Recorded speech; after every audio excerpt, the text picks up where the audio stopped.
Aunty যা করছেন আমার কথা মতোই করছেন। কি? হ্যাঁ তুতুল, এটা জানাতেই আমি ফোন করেছিলাম।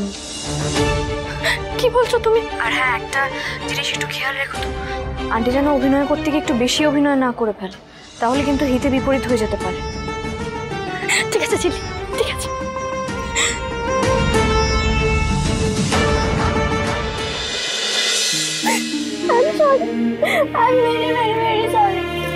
কি হয়েছে একটু বলি, কি হয়েছে? চিলি ফোন করেছিল, আমাকে একটু বলবে কি হয়েছে?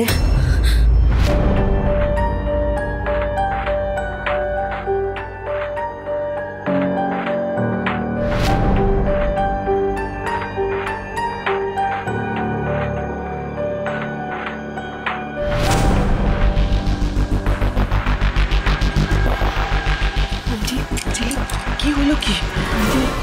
এই সিচুয়েশনটা থেকে একমাত্র তুমি এখন আমাদের উদ্ধার করতে পারো। আমি? হ্যাঁ আন্টি, তুমি। শুধু আমি যা বলবো তুমি সেগুলো করে যাও। আমি কি, আচ্ছা কি করতে হবে? শোনো আন্টি, একমাত্র তুমি এই বাড়িতে আছো যাকে এখনো খেয়ালি বিশ্বাস করলেও করতে পারে, আর তোমাকে সেটাই কাজে লাগাতে হবে। তোমাকে ওর সামনে গিয়ে আমার নামে এই বাড়ির সবার বিরুদ্ধে কথা বলতে হবে, আর এমন ভাবে বলবে যেন এক বর্ণ সেটা মিথ্যে না মনে হয়।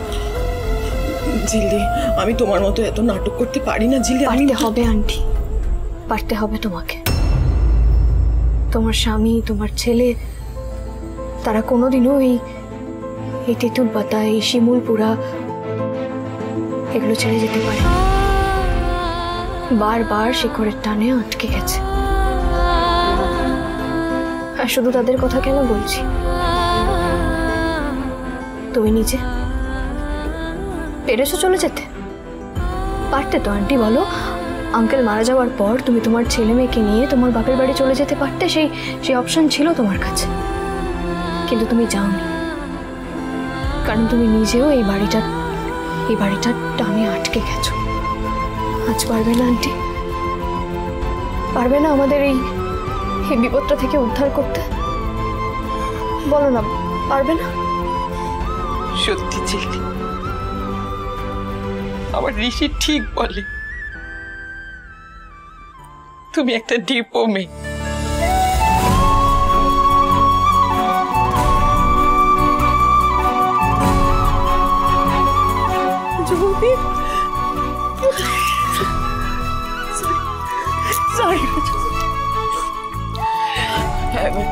তুই ফোন কর, ওই ডিপো মেয়েটাকে আরেকটা ফোন করতো। ঝিল্লি, আমার না খুব ভয় করছে, যদি ধরা পড়ে যায় তাহলে তো এই বাড়িটা আর ফিরে পাবো না। বলো, খুব ভয় করছে ঝিল্লি আমার। আন্টি, নিজের নার্ভটা স্ট্রং রাখো। একটা কথা সবসময় মাথায় রেখো যে তুতুল আর আমাদের সিরিয়াল বেশি, ওরা কিন্তু তোমার কাছে আছে, তোমার সাথে আছে, তাই সব হবে। তেঁতুল পাতা সোম থেকে রবি প্রতিদিন সন্ধ্যে ৬টায় স্টার জলসায় ও জিও হটস্টারে।